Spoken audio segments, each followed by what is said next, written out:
Welcome to the Floyd Memorial Library podcast, where we sit down with the people who give shape, texture, and voice to life on the North Fork of Long Island. Some are rooted here by generations, others arrived by chance or choice, but all carry with them a piece of the story. We talk about what's changing, what's worth holding on to, and the currents of history, both quiet and loud, that run through this place. I'm your host, Christopher Bianchi. For episode 151, we sit down with John D. Williams, Jr., writer, producer, and former executive director of the National Scrabble Association. John grew up in Babylon with a family famously known as the Grammar Police, and his love of words eventually led him to shape the world of competitive Scrabble, launching the World Scrabble Championship, co-founding the National School Scrabble Program, and authoring his memoir, Word Nerd.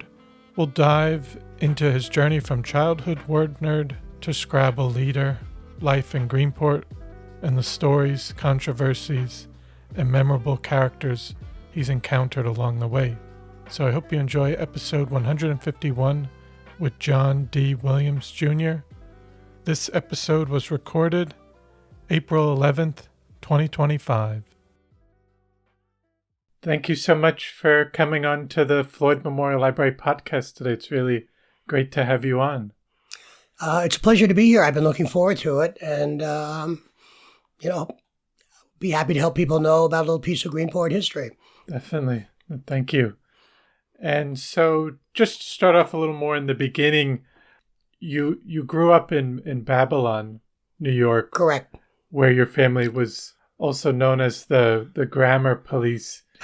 Can you tell us about your early years there? Yeah. My family was huge readers, big language buffs. At my dinner table, if you used the word incorrectly, God forbid, everyone would shout out the correct, the correct spell, or either spelling or pronunciation or meaning, whatever. Mm-hmm. Sort of complementing this was 9 years of Catholic school where grammar was, really important. And so I learned to basically, diagram sentences, all kind of stuff that was pretty arcane right now. But that was a big part of it. Then I was an altar boy where I had to memorize thousands of words and paragraphs of stuff that I had no idea what it ever meant. I learned it by rote. So I was always surrounded by words and the need to understand words and learn new words. So that was kind of it. So my family were big readers. My parents Monday they would go to the library. They'd come back with each have a couple books and they'd read them and go back the next week. And so, I was pretty much surrounded by it. And even as just kind of growing up, was there a connection to any types of games that you had? We were gamers. We were serious gamers. We would invent our own games sometimes. I was exposed to Scrabble the way everyone was, pretty much. We were big card players, and we were trivia buffs. So when my career eventually led me to all this, I was at least poised in terms of being a gamer. That helped me a lot. Especially, I was a serious poker player, and poker and Scrabble are very similar in terms of how you approach them. What you play on your hand or your rack, what you leave to work with, all kinds of stuff. Reading tells from your opponents in terms of what they might tipping you off as to that. So it was always a part of my life. Mm-hmm. Yep. And when did you first discover Scrabble, and was that something that was on your mind coming out of high school? No, it never. Scrabble never really showed up or was a part of my. I went years at a time without even playing it. I knew what it was. I was probably not as good as I thought I was when I played, but no, I just wanted to basically coming out of high school. I wanted to write. I always wanted to write. I was editor of my high school newspaper. I was editor of my college newspaper. My first job out of college was working for McGraw-Hill Book Company. So it was always words and writing, but the game part, in terms of professional, did not come till years later. So, and could you talk about how you first came to discover Scrabble and what was your initial impressions of the game before you became deeply involved? Okay. Well, I always had a good feeling about it. I knew it was a game that was smart and could be fun and it could be intense. I knew that much about it. There was no real, growing up, there was no real, unlike chess, there was no organized Scrabble scene, no tournaments, no Scrabble dictionary, no Scrabble clubs, no champion, none of that stuff till really I kind of got involved. But that was kind of my sense of Scrabble, is that it just, I'm going to just glide into how I actually got involved. If you want to talk about that. Yeah, well, here, I'll do this chronologically because that will actually help make more sense. We were, my wife and I got married on a whim really fast and decided to move to the North Fork. I was in the process of getting jobs from New York City advertising agency. She was working in publishing, but we did not want to live in the city. We decided we didn't want city life, and we both had grown up in the suburbs, and we knew we didn't want to commute. So it was a time, sort of hippie era and the Cultural Revolution and all this. And a lot of our friends were going to Vermont and Colorado and all those places. We couldn't quite do that, so we kind of stumbled on the North Fork. And we knew one person out here. And came, because I wanted to take a year off to write a novel. So, and Jane ended up, so I did that. Jane ended up working for the Suffolk Times newspaper. And I was writing, doing freelance advertising for people or writing whatever in addition to writing my book. And then my brother-in-law worked for J. Walter Thompson, the New York advertising agency. And they were at the time the agency for Scrabble, small company called Selshaw and Writer. It was a little family company in Bayshore. And a friend of my brother-in-law at that agency was moving to become the marketing vice president of that little game company. They made Scrabble, Parcheesi, and that was pretty much it.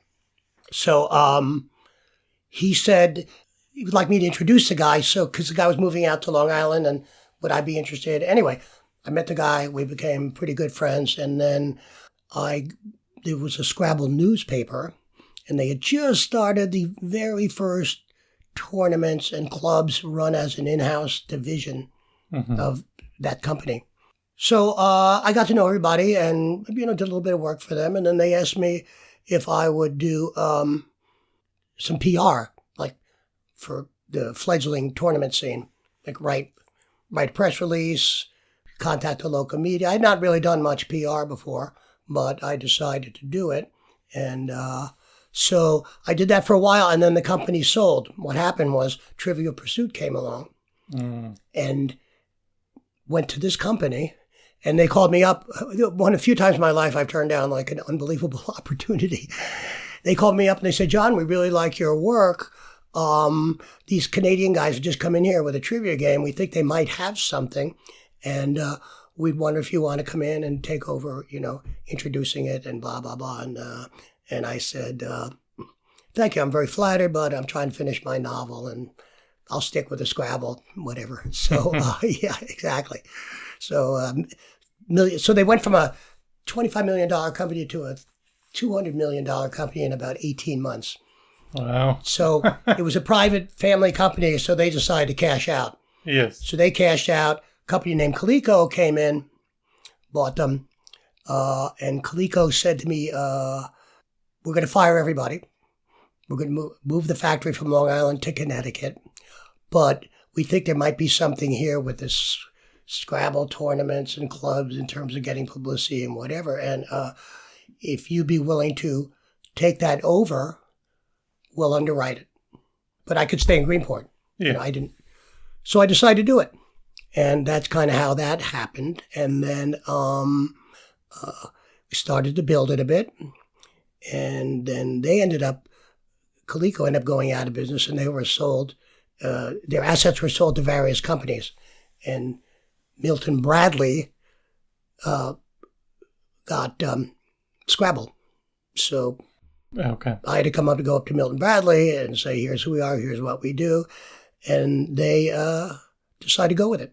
So that's how it really started. I put together a team of people, and we changed the name from Scrabble Crossword Game Players Incorporated to, I just said, let's make it National Scrabble Association. It sounds bigger, more memorable, all that stuff. And the first thing I knew was that no one had any credibility with the Scrabble experts and the tournament players, no one at the corporate level, including my predecessor who had run that in-house division of the association. Yeah. So the first thing I did was hire the National Scrabble champion, who was in San Francisco, and I moved him to Greenport because I knew we couldn't go anywhere unless we had an in-house Scrabble person. Yes. So that's what we started doing. And so we, set up communications. The newsletter, which used to come out sporadically, was done. We created a rating system model after the chess rating system. Mm-hmm. And we basically really organized the place. We had clubs. We had club directors, a test you had to make to be a club director. And then slowly the membership had to build. What was the time frame? Okay, this would be about 1982. What I'm talking about now was between, say, 1982 and 1988, 89. Okay. Okay. So we slowly built it over time. And then I had to become the national spokesperson for the game. And I also realized that I better become a tournament player. So I set about that. Yes. And I ended up being the first book I wrote with Joe Edley, the National Scrabble champion, called Everything Scrabble. Now in its sixth printing, I think. I think it sold close to 300,000 copies. Wow. And that was basically to take anyone from being what we call a living room player or a kitchen player to all the way to become an expert if they so chose in tournaments. And it did every step along the way. And I wrote the first part about getting to be from pretty much a raw beginner to an intermediate tournament player, which I got, that was the level I got to pretty quickly, I'm happy to say. And then my co-writer wrote the rest of it, and it was published by Simon & Schuster and did really well. And so then we were basically, I started playing in tournaments. I won the first tournament I ever entered. So I had a 9-1 record, which was one of the best opening, but I was playing in the lower division. I wasn't playing the experts yet. But I got good enough so that I was rated high enough that I was eligible to play in the expert division, and I did a couple of times and basically got my ass kicked. Because there's like a huge difference between the 726th best player in the country and the 675th best player in the country. It's very, really, it's quite intricate. Okay. So anyway, so then we went on to, we built a great relationship with Milton Bradley. They were bought by Hasbro, which was a toy company primarily. Yes. Didn't understand games all that well. They ended up buying Parker Brothers also, so they ended up getting Monopoly. So through the years, we did various things. When we first got involved, the primary thing, we first got involved, Scrabble had dwindled to 175,000 games sold a year, which it used to sell 1 million when it first came out, and it was a huge craze in the 50s when it came out. Yes. So we were charged with trying to figure out ways to increase it.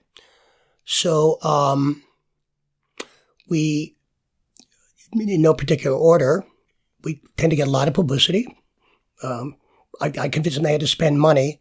They used to spend $5,000 for the national champion, and we got it up to $50,000, and that always makes for a better story. Then we started to characterize players, pitching to the media, and we ended up getting hundreds of stories every year. And that's the publicity helped drive that. And we got it up to selling a minimum for 10 years, minimum of like 1 million games a year, and then up to 2 million depending on the year. So it was very successful. Yeah, it worked out really well. So so we did a number of things. Made the National Scrabble Championship a bigger event. The biggest ever was in your town of New Orleans in 2004, where we had 840 experts from all over the world playing. We cut a deal with ESPN. First time ever that was on TV. A branded board game was on TV. We signed a 5-year deal with ESPN, which I got to produce that show. And that was great stuff.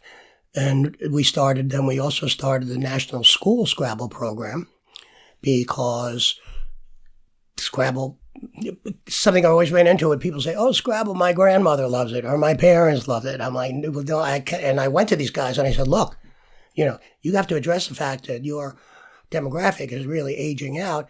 Yeah. Plus, the American culture and society has changed a lot too. There's no more families sitting around the kitchen table having dinner together, and all that has changed dramatically. And to think that the game is going to continue, has previously had in that sort of abstract, cozy manner was dangerous. So they agreed with that, and so we started a National School Scrabble Program. And we got in, I think it was 25,000 schools around the country. We did tests. We came out, we shot a video out in Orient back in the day, which was a huge thing, using all local kids, and did a bunch of stuff. But we also got together with educational consultants, and we wrote about the academic advantages of the game. You learn spelling, you learn spatial relationship, decision-making, compatibility if you're playing with another person, that kind of thing. And we ended up putting this, do a video and then a book on how to run a Scrabble program in your own school. So we started that, and from that we did a National School Scrabble Championship, which we had kids play in pairs. And that went on for a number of years. And that, again, also got a lot of publicity. And then it came time to address the digital game and the internet and all that stuff. And that ended up being pretty much bungled by the executives at Hasbro. Okay. And who were game guys. They were more interested in licensing. They came from Monopoly. Yes. And I decided early. I said to the president of the games division, I said, early on, we can't follow the Monopoly model. We have to follow the chess model on this. And that's how we were able to get on TV, get stories in the New York Times, because Scrabble was seen as generic, like a generic game, not like Monopoly. It was seen more like chess. And so we rarely ran into any opposition to writing about it or whatever. And of course, most of the journalists we dealt with were word people anyway. And they, I was very lucky. Yeah. I could call and say I was from New York. I was from the National Scrabble Association, and that opened the door. Whereas my friends who were real PR people in the business, they would call trying to pitch some new product, and they would never get a return phone call, all that stuff. So that was pretty good. One of the things I'm most proud of is that we did it from Greenport. Yes. Not New York, not Chicago. We had this, Greenport ended up being the national, headquarters for Scrabble. When you told people that, were they kind of They were incredulous. People would stop by all the time. You've seen the Scrabble, what's called the Scrabble House around town now. Yeah. Most of the signage is gone, but we had a big sign back in the day, and people would come in all the time to just walk in, in disbelief. Like, what's this place about? How's it? So, or people would come by, they want to play Scrabble. Mm-hmm. People on vacation, that kind of thing. So that was really cool. And the other cool thing was, our entire team were Greenporters. Most grew up out here, went to Greenport High School, went away to college, came back here, and it was very cool. It was basically done by Greenporters, one or two people from Mattatuck or Southold or Orient, but mainly it was a North Fork thing for sure. And It was pretty cool.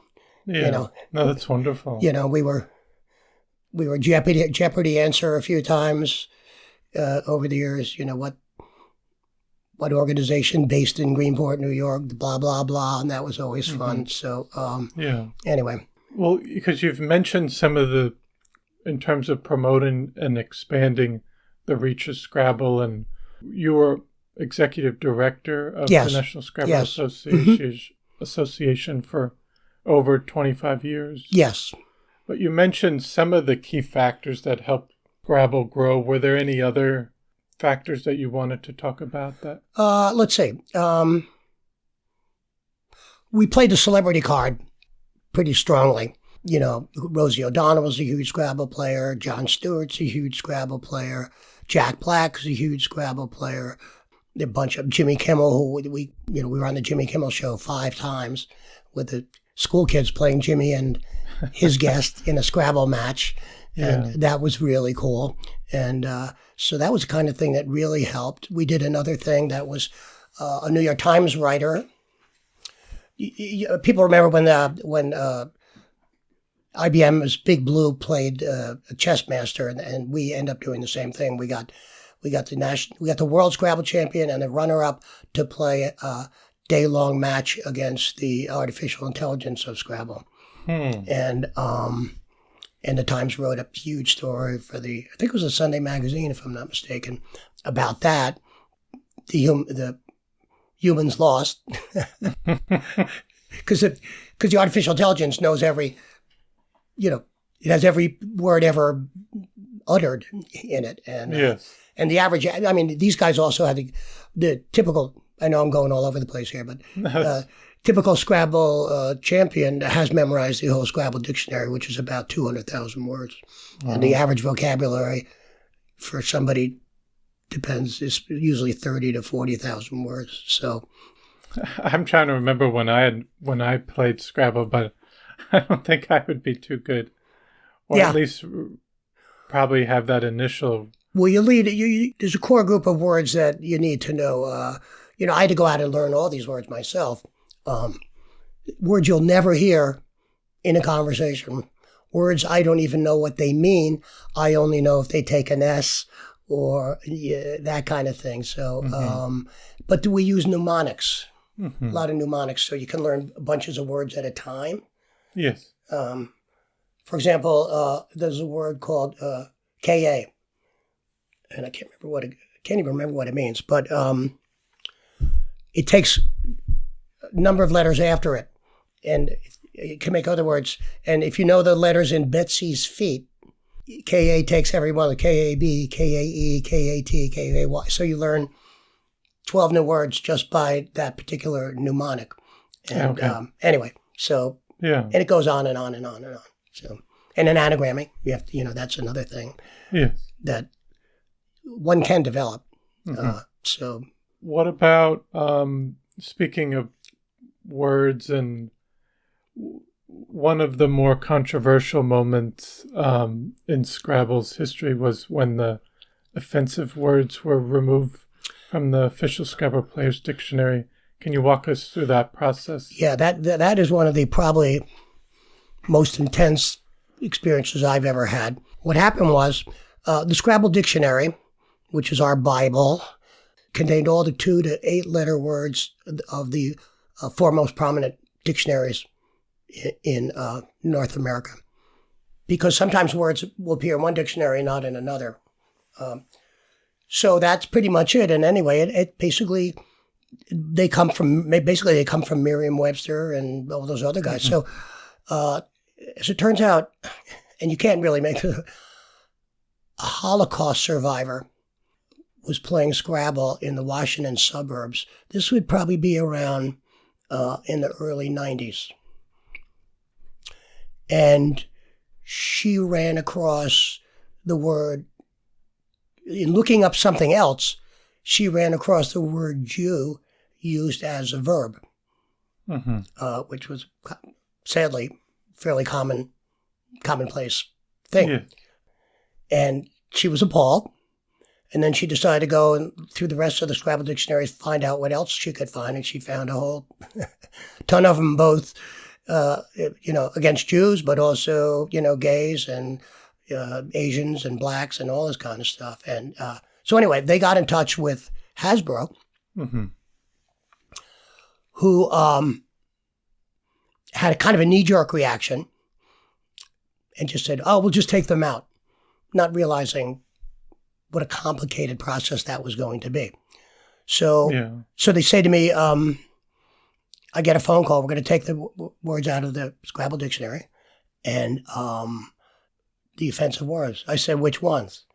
They go, I said, no, you don't understand. It's, first of all, something being offensive word is very subjective. I mean, I'm not Italian. You could call me a dago or something like that. And I know it's not nice, but I don't react as personally as someone who's Italian would. Yeah. And, and on and on and on and on. So it got to be really crazy because the players were insane. These are just words. It's absurd to think an offensive word is going to disappear from our language simply because it's being taken out of a dictionary that's used in playing a board game. That's an extremely idealistic and a completely impractical point of view.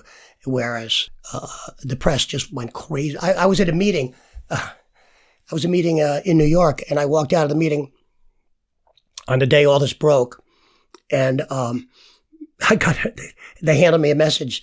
I look at it, call NBC News, called the New York Times, called the Wall Street Journal, called everyone was all over this story because it was about political correctness, just because it was kind of the dawn of the woke era. Yeah. So that was a big part of it.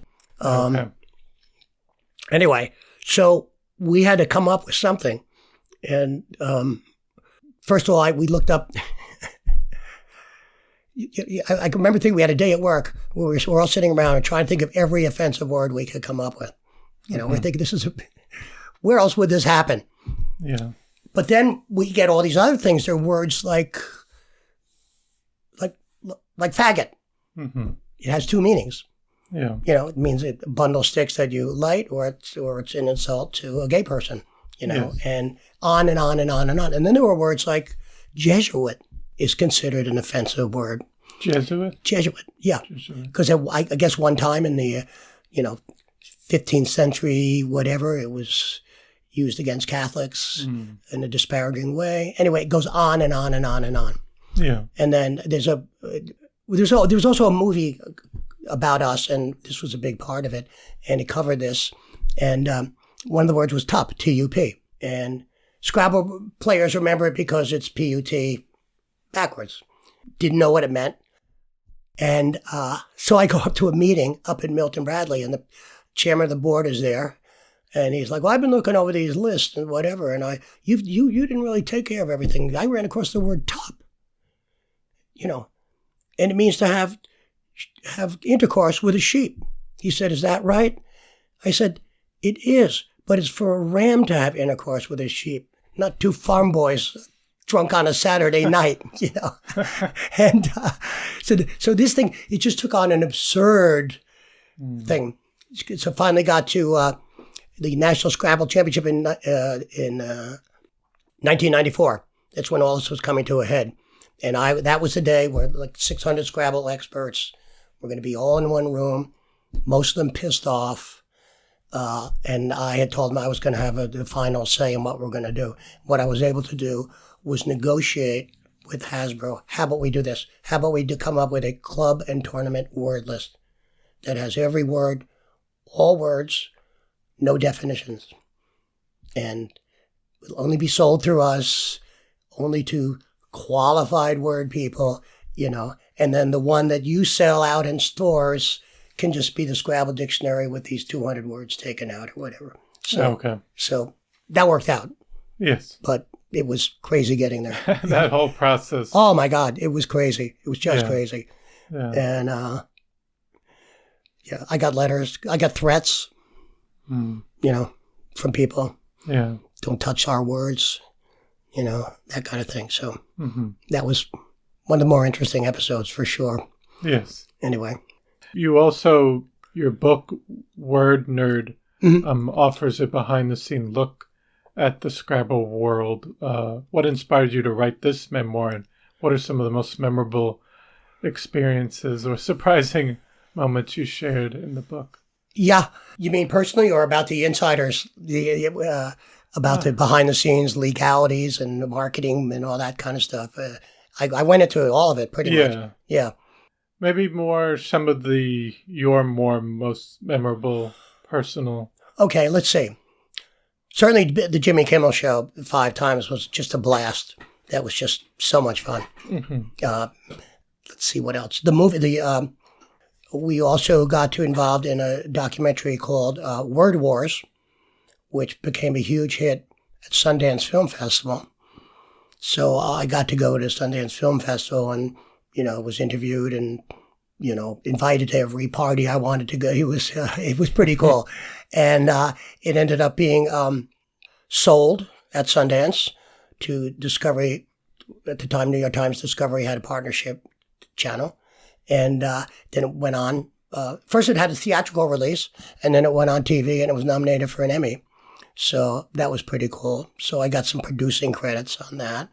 The ESPN experience, again, being the first, pitching it to ESPN and having them go for it, that kind of thing.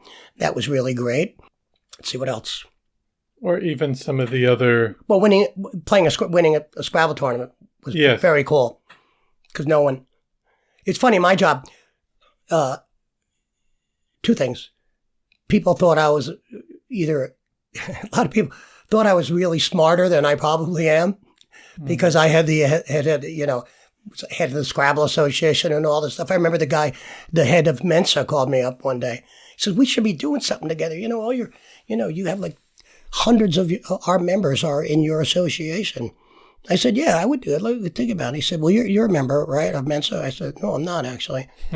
He said, you're not? I said, no. He said, why not?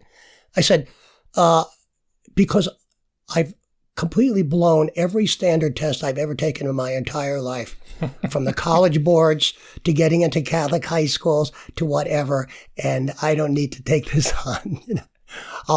I'd rather operate under the illusion that I could probably be a member, but I'm not taking the test. So. Anyway, but let me think if there's anything else that was really notable.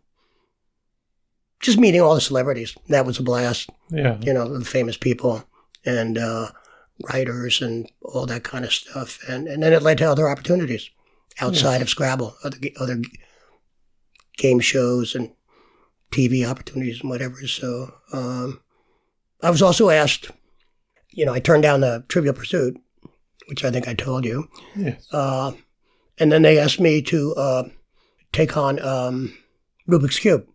A different manufacturer called me up, wanted me to take on Rubik's Cube, and I said, I can't do it. He said, come on, you got it. I love what you're doing with Scrabble. I said, one of the things reason I was able to do it with Scrabble was because I really, really like playing Scrabble.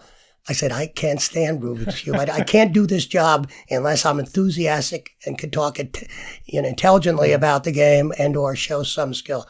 I said, I'm not your guy. So, were there any other games that you feel you would have possibly taken on if you had the opportunity? They asked me if I wanted to do Monopoly or get more involved in Monopoly. That never happened. I was open to that because it was a lot of money, and but the executives were they were not comfortable with me doing it. The in-house executives. Oh, okay. So, so I backed off from that. What other games? Let's see. There was one other. Let's see what it was. There was one other one. Yeah. So I would get stuff. Yeah. Get things like that. But I got to do another thing. I got to be the keynote speaker at the National Crossword Puzzle Championship. That was, and became close friends with a guy named Will Shorts, who's the Times crossword editor. Yes. So that was pretty cool. Anyway, the whole experience just played to my interest and my, bizarre skill set. And I had a lot of opportunity and was able to meet the right people, and it was cool. And then, Yes. so I was asked to do, Nickelodeon came to me, asked me if I would help do a board game for them. For Nickelodeon. Yep. Because I met the Nickelodeon guys. They all had houses out here. We met on the basketball court. Wow. And became friends. And so I did a trivia show for them, a game show. It ran for 2 seasons, and then they asked me if I had any other ideas, and I did, and I sold them 2 screenplays that I had written. They were going to co-produce it with Paramount back in the day. And then MTV Networks saw that, and I had another idea for a show, and I did a pilot for them, and that was pretty cool. So, and then one of the guys came back. One of the guys from Nickelodeon left and became president of CNN Headline News, and he said, "Come on, I want you to write something for me." So it was really a great way to meet people, to have this the cachet that I had as the Scrabble guy. Yeah. I got to meet people. Started with Scrabble, and then we talked about other stuff, and that led me to a lot of other activities. So, yes, very fortunate. Completely random. People always said to me, well, "When you worked out your plan," I'm like, "Plan? What plan?" I moved here at 25 years old. I had no idea what was going on. All I knew is I wanted to try writing a novel, and that's what happened. And then stuff happened. And sometimes I did it, sometimes I didn't. So, and then I wanted to, if you could talk a little bit more about Scrabble and a little bit more about how it's evolved. And you mentioned the rise of online Scrabble, right? And that's probably gotten more people interested in it. And how do you think the game has adapted to new audiences, and what do you think made it such a lasting cultural phenomenon? Well, the thing that makes Scrabble, we'll talk in general just about the game, the board game, and whatever, is it's a few things. It's completely different every time you play it. Even Monopoly, which is still incredibly popular, there's a sameness to Monopoly after you've played it for a while. It's a lot of luck, too, chiefly luck. Scrabble is about 20% luck, and the rest is skill. So that's, again, it's different every single time you play it. Another thing is you don't have to win to really have a good time. You play a game and it maybe didn't go too well, but you made an 81-point play during that game. And it's like a golfer. I don't golf, but you could play a terrible round of golf, but if you hit a hole in one, or whatever an eagle is that two, I guess? Eagles. 2 strokes, I think. Yeah. There's eagle, birdie, and hole in one. That's all I know. Yeah. So it's anyway. That you get the point. Is that you can have a great time playing regardless. Yeah, everyone wants to win, but those are the 2 chief things. It's also accessible. If you can spell, you can play. You don't have to show up with any particular knowledge or whatever, and it's easier to get appreciably better pretty fast. I'm a living example of that. So those are probably 3 of the things. So, unfortunately, things got a little messy on the corporate side when it came time for Scrabble. I went to these guys pretty early on, and I said to them, "You do realize someday there'll be, millions of people or hundreds of thousands of people love to play Scrabble. I'm pretty good at it. Will have never played on a board." And they're like, "Huh?"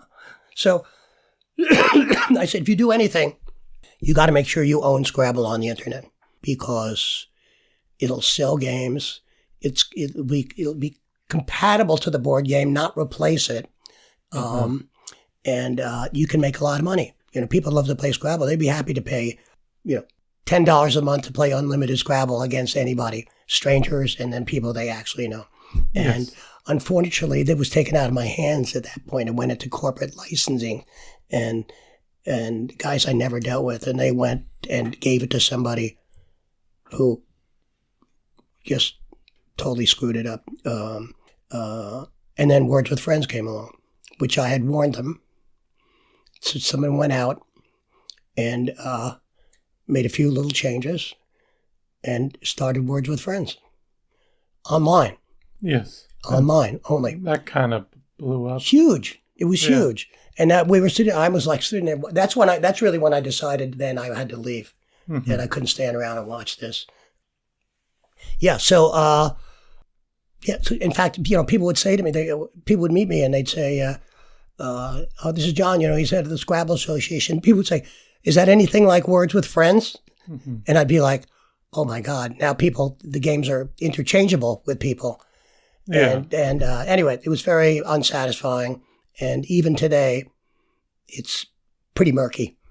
It's pretty murky. So, and not to get too much into the executive and the directors but I've even seen a bit of that even in other scenarios, whether it's with movie companies or board games and stuff, whether they've been bought out by someone else, but exactly a new people take over and they don't really have any knowledge, right, or really even care that much. That's right. And then you get like what you just happened with Scrabble and yes, that happens all the time. No, that's what happened to the first movie I sold to Nickelodeon. I was in a meeting with Paramount and Nickelodeon. I was looking to produce it out in L.A., like just getting the VIP treatment, all the stuff, and they were like enthusiastic, whatever. And I'm like, all right, this is fantastic. And then like a week later, there was a regime change at Paramount. And the guy that ran it, the number two, they were all gone. And then my project went into what's called turnaround in the business. That's basically limbo. But because the new guys came in, the last thing anybody comes in who's new wants to do, they all want to do their own new stuff. So,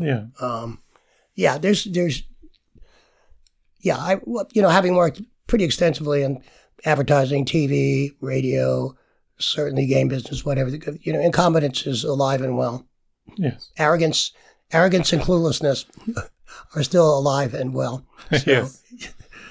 So, Yeah. People, and a lot of times these companies will buy another company with an unrealistic expectation. They think they're going to be there might be a economy of scale, savings.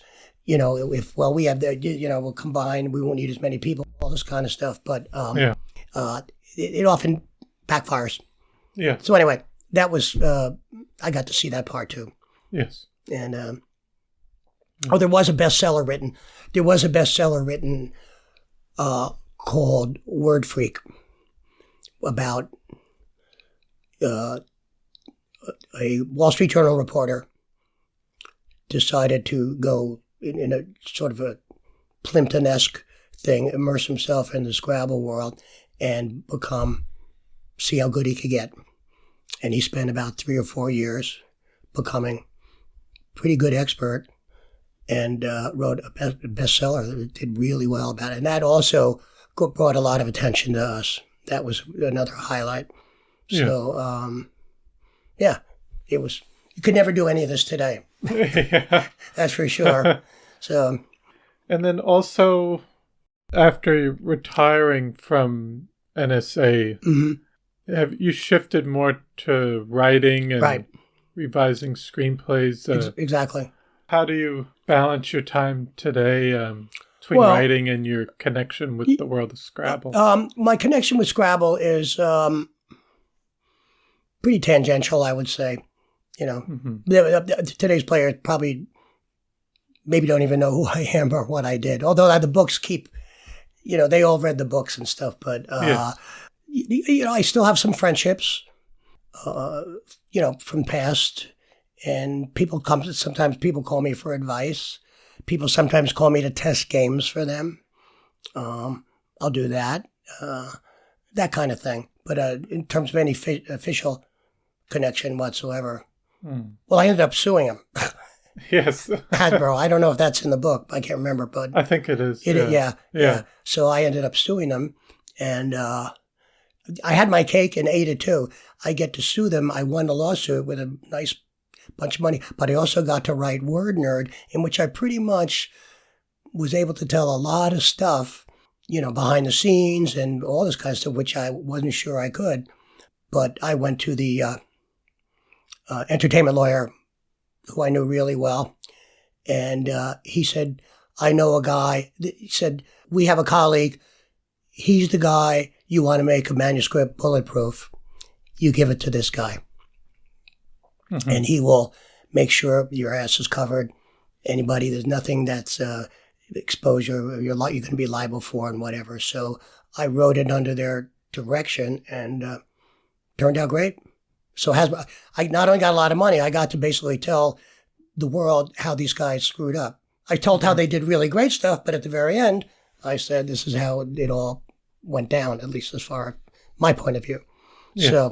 So that was it. So I play every day on a somewhat inferior website, whose owner has changed 3 times now. And these guys keep just selling the license to somebody. They don't even really know. Don't know what's happening. No. Well, when Hasbro decided one time, they'd always call us in, but often too late. They would go and do something. So they called us up and they said they had hired a group of techies down in North Carolina who boarded themselves up in an old bank building, and they were charged with coming up with the best artificial Scrabble version they could. So they flew myself and Joe Headley, the national champion, down to see what these guys had come up with. And we saw it, and we said to them, this already exists. This is already underground in the Scrabble world, in the Scrabble subculture. There's a bunch of these, and there's one of them that's unbelievable. And it's exactly like this, Meanwhile, you're spending hundreds of thousands of dollars trying to come up with something you don't even know what you're doing. Okay. And so they ended up hiring the guy that had come up with the game that we were talking about in the underground, one of the Scrabble experts. Mm-hmm. So that was the kind of crazy stuff that went on. And most of it was just people were territorial. In corporate world, people are very territorial. You're forced to be. And that's what all this was. These guys, we can't give more. We can't give more to this guy. We got to cover our ass. Mm-hmm. And that was kind of what it was about. So, but it's good now. I between serious projects, thinking I'll probably try to write one more thing. I'm not sure. Another script or some kind of a nonfiction memoir kind of thing. Mm-hmm. I'm done with fiction, trying that. People say, you're a good writer, but you're not a novelist. I said, I know. I learned the hard way. I spent 5.5 years on a novel. Oh. And with one of the best agents in New York who was encouraging me. And then at the end, it just collapsed under its own weight. But it was an interesting experience, I'll say that. So anyway, but that's kind of where it's at now. And then I was just curious what your thoughts are on the future of, it could be just, do you see Scrabble becoming more of a niche community? Yes, it's going to go. I think Scrabble will go back to where it once was. Certainly in the board game. Yeah, as a board game. The board game, I would be very surprised if they're selling what they would when we were doing it. It's probably less than half, if not worse. Yeah. Partially because it's mismanaged, partially because the young people found other options. Mm-hmm. They found Words with Friends. They found this. They found that. So, I think the heyday is over. We disbanded the National Scrabble Association, and the players. I set up a meeting between the manufacturer and the players who thought they wanted to do it, and they went and started their own organization, and that was not great. And then another group of players split off and started another. So now there are like 3 or 4 different Scrabble groups out there. Okay. No more Scrabble prize money. The School Scrabble Program no longer exists. They got rid of that. I'd say I was there for the good part. So anyway. And I wanted to ask a little bit about just with Greenport and the North Fork. Sure. You mentioned coming out in the 80s. Was that the 70s? 70s. Yeah. Was that the first time you had visited, or did you? I'd never been here. I grew up 50 miles away. Typical Long Islanders, in general, do not have any kind of collective identity. Okay. So the guy in Hauppauge couldn't care less about somebody in Spionk and has probably never even been there. you know, and it's very, even Greenport and Southold in their own way. It's very New Englandy, you know, I mean, some people say, and I don't want to get controversial, but having 3 high schools within 10 miles of each other is pretty ridiculous with small classes and all that. But people are getting smaller. They have this sense of independence that they start. So, okay. So yeah. So I had never been here. Yeah, like my wife had been here on a sailboat once, so I had no idea. And when we got here, you know, no one wanted to be in Greenport. Yeah. No one wanted to be. Well, our first house was $12,000. Yeah. Exactly. Amazing. Yeah. And people now are just, that house probably now is $500,000, $600,000 or more.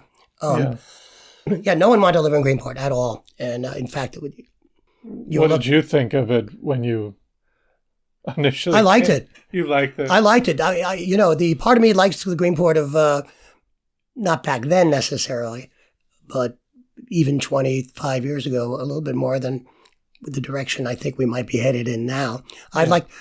Because we didn't live in the city, we really wanted diversity. Mm-hmm. And because we were essentially creative types, we also wanted diversity. And Greenport had it. It was the real world. You know, it was definitely the real world. Just people that lived here, just the various classes and the ethnicities. And, you know, my kids went to school with just all kinds of kids. Yeah. All kinds of kids. Whereas all of our siblings ended up living in the Westchester suburbs where they had everyone was white. Nobody had friends that were Jewish or black or gay or any of that kind of stuff. You know, and here, it was just all thrown in together. Yeah. All those different things. And we're on the same street, you know. And I like that a lot. Yeah, I like that a lot. And I think I benefited by it personally. My kids benefited by it. And but there was always a thing, when I started to have some success, people would say, when are you moving to Southold? The thought was you would only live in Greenport unless you had no choice, which was actually probably true for a lot of people. But that was kind of where it was then. And there was, and then gradually, you know, it started to change. Just because the location, basically, proximity. Yeah. A lot of old houses for sale and stuff. So, but it was pretty cool. It was, you know, there was like 2 restaurants. Yeah, it was I've heard there's a lot of stuff it was kind of sleepy or abandoned. Oh, yeah. Abandoned. There were 3, the arcade was thriving. You know, that was where everybody bought stuff. The Rum Line was basically the restaurant everyone went to. Mm-hmm. Movie theater was closed a lot of the time, on and off. Mm-hmm. So, I mean, that was once again, it was the real world. It was like any little town somewhere. It probably was sort of the same way. A lot of characters. That was the one thing. Mm-hmm. A lot of people, a lot of great characters with crazy nicknames and stuff. So, and but you know, there's a lot I love about it now too. So, I hope kind of keeps the balance.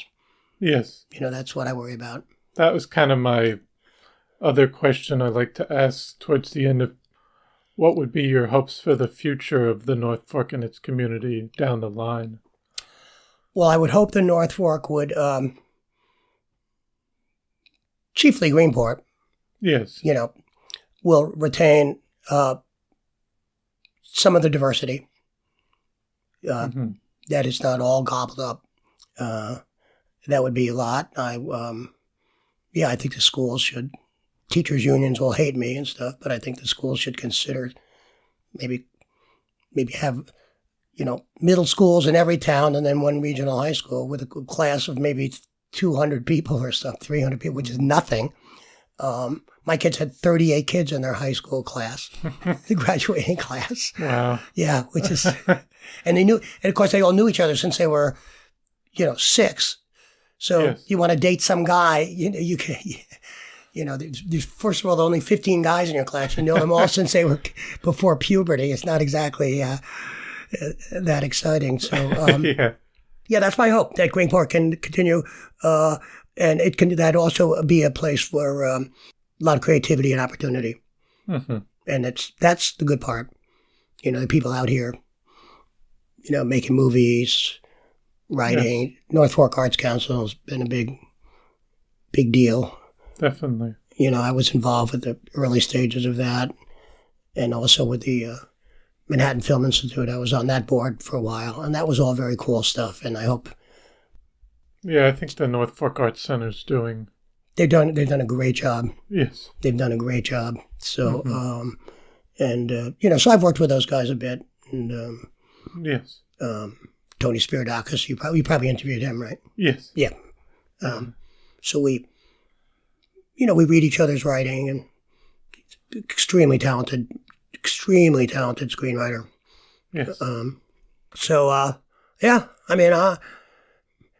I had a friend. I used to get about there used to be this thing like people would come usually from the city, and it was a constant thing like, all this town needs is blank. All this town needs is a swimming pool. All this town needs is the YMCA. All this town needs is a good French restaurant. All these kind of things. Yes.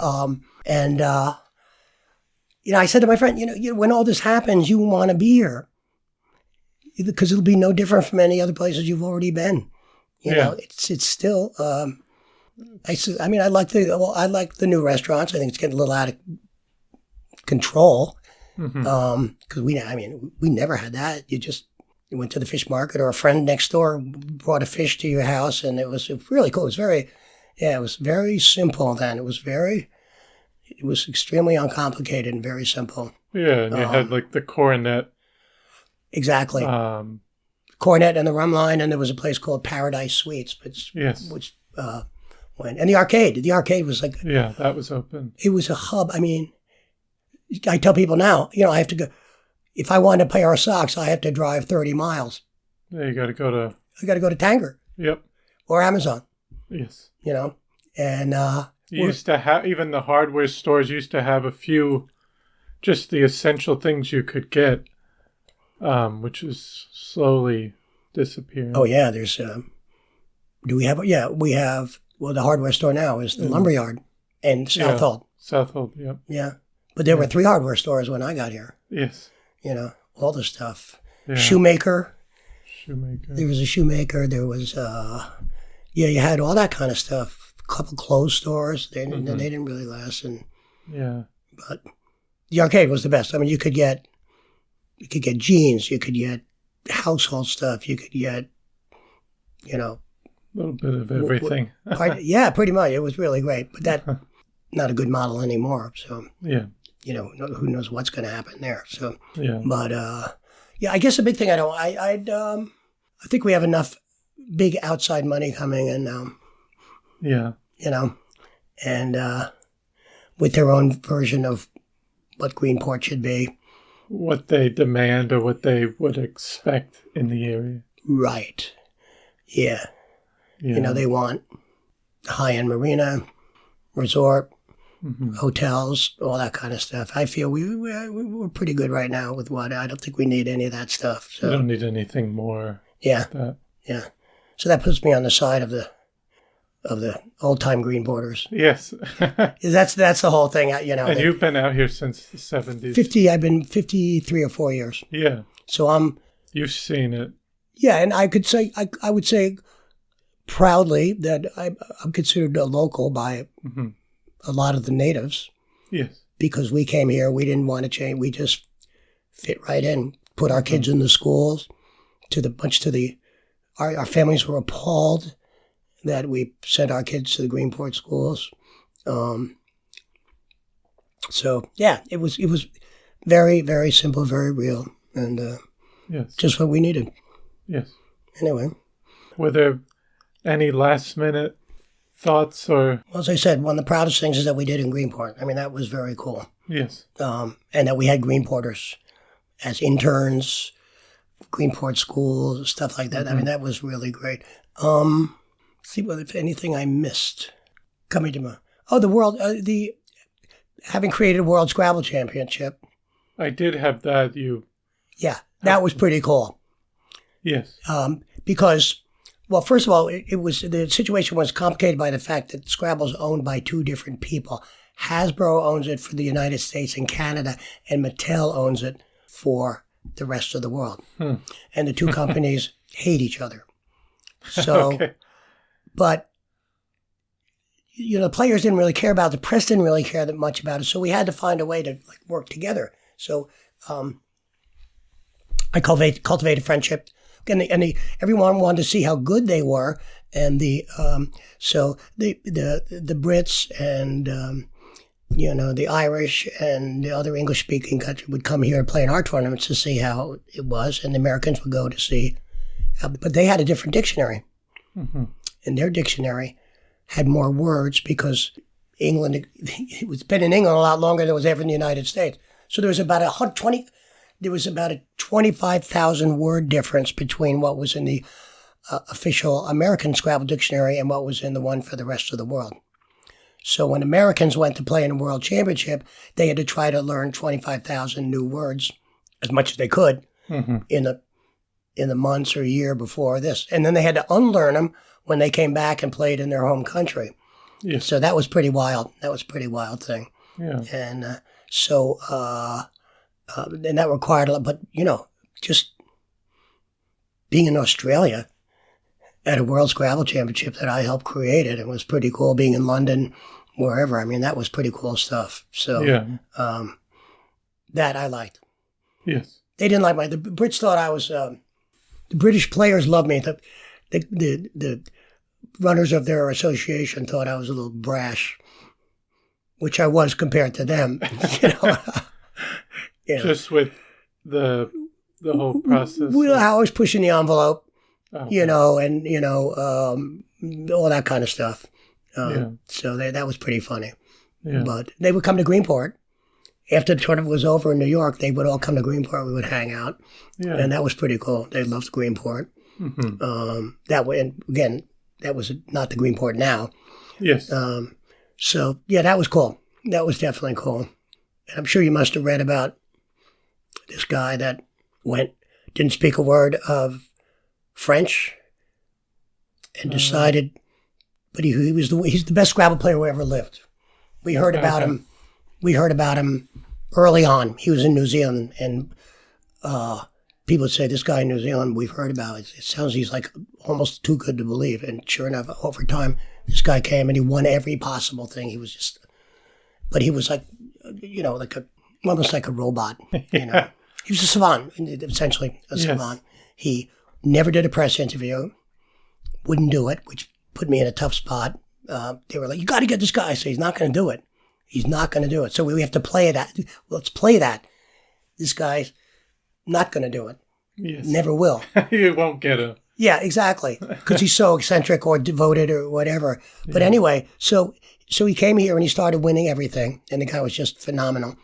And he would wherever we were holding a tournament, he would rent a cheap hotel room 25 miles away, get a bike and ride his bike every day for the tournament, play for 8 or 9 hours, whatever, and then ride it back home again. Just very monastic, the way this guy lived. And anyway, just since I left, but this has been in the news lately, he decided maybe 2 or 3 years ago he didn't speak a word of French, got the French dictionary. He says he's only photographic memory I've ever really seen in real life. He would take a dictionary page, click, like he was taking a picture of it. Next dictionary page, click, And when he was in a game, and the word came up, he would be like, pull that page up in his head, see the word. That's kind of the way he was. So anyway, he did that with a French dictionary, and he went and he entered the French National Scrabble Championship, and he won it without speaking a single word of French. Then he decided to say the same thing with Spanish, which he did not speak, and he did that as well. So that's the kind of, just meeting somebody like that and whatever, that was kind of cool. That's the kind of cool stuff that I'm